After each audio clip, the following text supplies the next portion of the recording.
Hey guys, it's time. We're here. We're also exhausted because it's 12:30, but today's the day.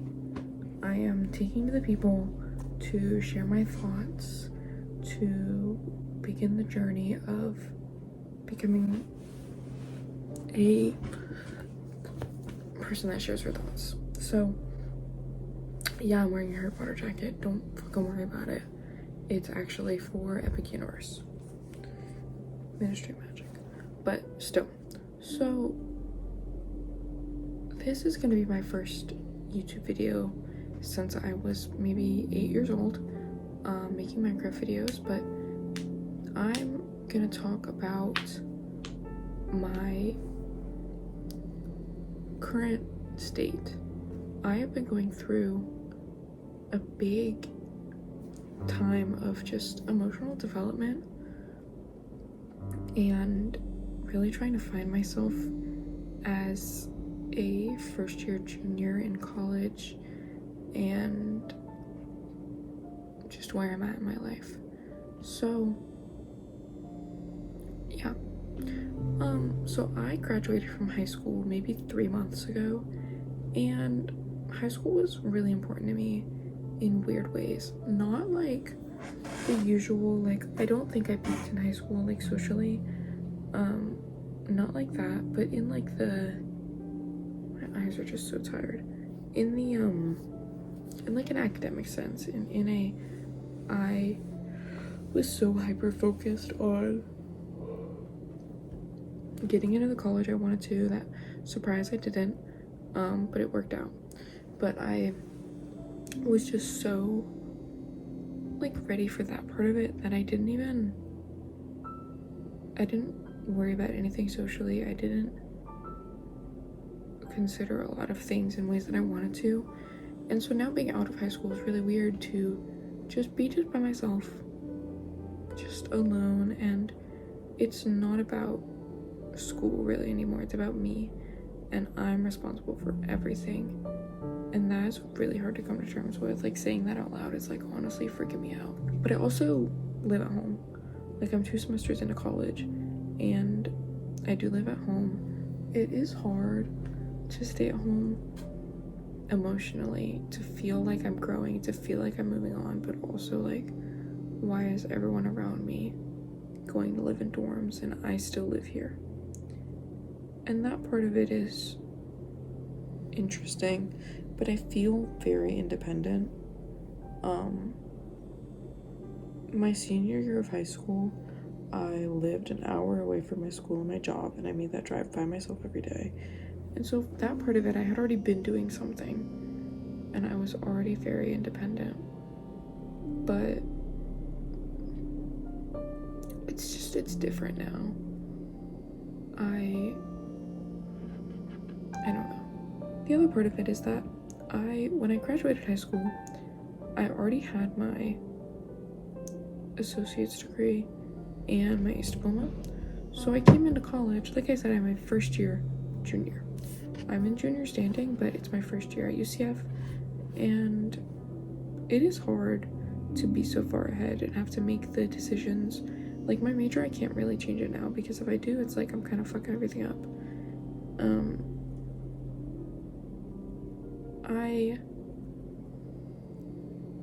I did change my major, which I will talk about, but being so far ahead, it just kind of like, it recreated the pressure and made it where it's like I just have more to do, and like I have less time and I have less to do, but it's like I just need to play catch up. Like, I should have been doing this stuff my first 2 years and I hadn't, because I was in high school. Like, being a junior in college and like starting my LinkedIn now is like, what are we talking about? So I don't know. I have a list of things that I'm talking about. I'm trying to like kind of like stay on path. Like I said, I changed my major, and that was really hard. So before, my major was chemistry, and I was gonna study to become a genetic counselor, and everyone in my life knew that. All of my grandparents, my parents, my aunts and uncles, everyone knew this, all of my friends, all my teachers, and everyone loved it. Everyone said, wow, that sounds so smart, that sounds so great, you're gonna make a lot of money, you're gonna be really successful, you're gonna love it. And I was like, yes, I am gonna love it.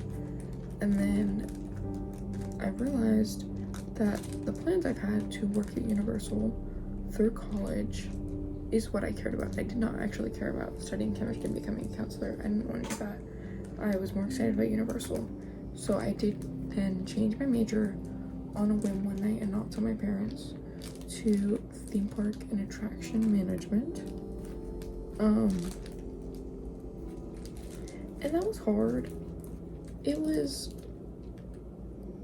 made the most sense, and it almost was the easiest thing I've ever done to come to terms with, yes, I did make my major exactly what I wanted to be. And I really I think this was when I started to kind of this change of like becoming my own person, of realizing like I am doing exactly what I want to, and I'm doing it because I want to. And realizing that like I was going to be doing the work that I loved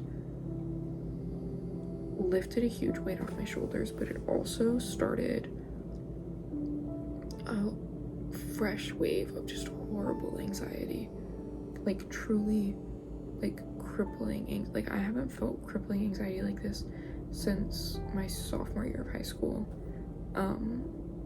maybe junior year, but like it's bad. And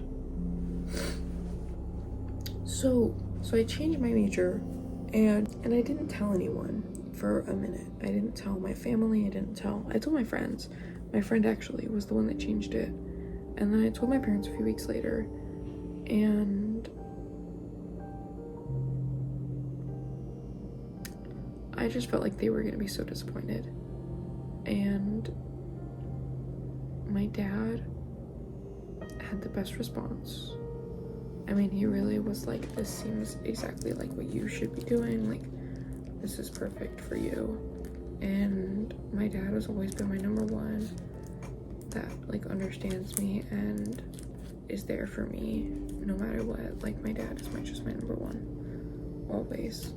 So that wasn't surprising. And then my mom, I do feel like she has more specific expectations for me, like the medical side of what I was going to be doing, what I felt like was really important to her. So it was hard to tell her and not feel like I told her and she didn't say it, but I really just felt like I had disappointed her. The same with like her parents and like a whole lot of that side, but I don't know. And then slowly that kind of like eased up. Like my grandparents, I'd actually talked to my grandma at her birthday dinner, and she had told me that she had read through the program and the classes I would have to take, and it actually was like a lot more involved than she thought, and it seemed really impressive. And I mean, she had done HR for her before she retired, so it was like it all seemed like very like just better than she had thought it would be. And like to hear that and have that conversation, like it did seriously ease up so much of the negativity I had built for myself. So that was a really good turning point kind of, but it was still really scary. A big part of the industry that I'm now a part of is networking, and not a big part, all of it. The whole industry is based in networking and marketing yourself and knowing who you are, and I don't have that. I am trying to grow that, but I don't have that yet. And it is hard to come to terms with the fact that you don't have that. Like I look around my room and I know that what's in here are all things that I love, but it's hard to understand the type of person that I am if I don't know how much of this is because I love it or because I think that it will make other people like me. Because I might be now to some people, but like in my life, I've never been like a cool person. I've always really relied on the friends around me for that. Like they look cool and then it's like, oh, I'm with them, so like I have to be like good enough for being mediocre, like means I have to be cool enough just because I'm already friends with them. But now I'm trying to understand that like I'm cool by myself and like I don't need, I'm playing with slime by the way, but like I don't need to only feel like a person when I'm with those friends, because yes, I love those friends with my whole heart, but also like it's really difficult to have a healthy friendship where you really, it's like it's genuinely out of love if you feel envy for the other person. And I really learned that this last year, maybe with my best friend, because I realized how much I envy them in a lot of ways, just for like stupid things. And I'm understanding that we both felt that way about a lot of things, and it doesn't need to be like that. The other thing is I started a new job, and I now work at Universal. So I'm exactly where I want to be, but it is really scary. The last job I had come from was an amazing job and I loved it, but it was very high pressure. They were very reliant on me. It was my first job, but then I had moved up to manager, and by the time I left, I was working 40 hours, and this was my senior year of high school. So like I'm going to school and then working 40 hours in a week, and it was overwhelming. So when I left, I was filled with a whole other sense of anxiety, but I also was relieved that it couldn't keep going. For a while, I just kept accepting responsibility, knowing that it would be resume building and it would be impressive to a degree of like, oh, I grew this much at a young age. Like obviously something I'm doing is right.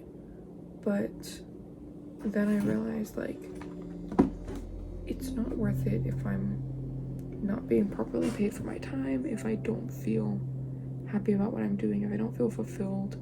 And I didn't want to drive an hour to work anymore, so I quit, and then I was unemployed for like 2 months, and that was really difficult to come to terms with, because before that job I had no job ever. I'd never been employed, so I went from 0 to 100 to like 5, and it filled me with dread and anxiety, because I thought it was gonna be way easier to get a job than it was, and the job market was just brutal and just so difficult.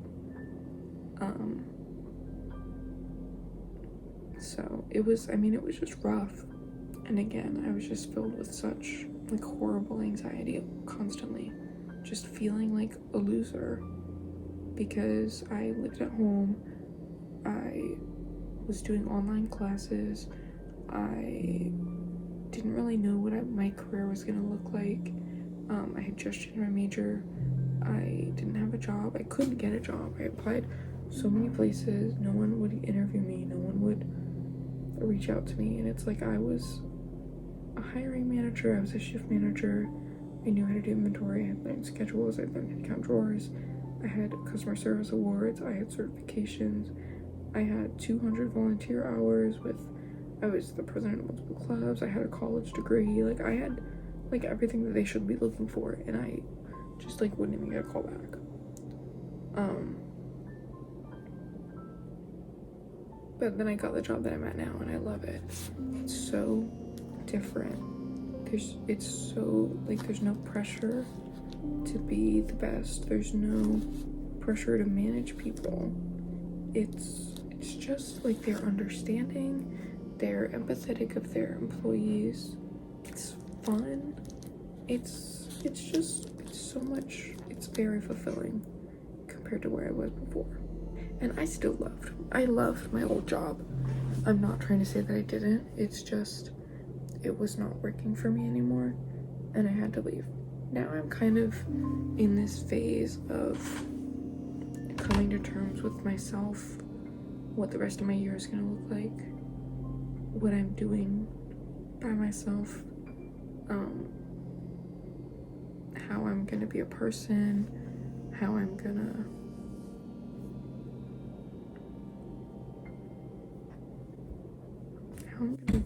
do. I mean, like, seriously, like, it's really hard, like, finding who I am and who I want to be when I have to present that to people, when I don't have time to just figure it out by myself, when I'm so far ahead that I have to have everything figured out. And I don't have time to mess up, I feel, and I don't have time to grow by myself if I need to already be presenting that to people when in the workforce and networking. But that's my current status. And then I had decided that I wanted to also include in this video my current favorite album, which I just saw this artist at UCF, was Kansas Anymore by Role Model.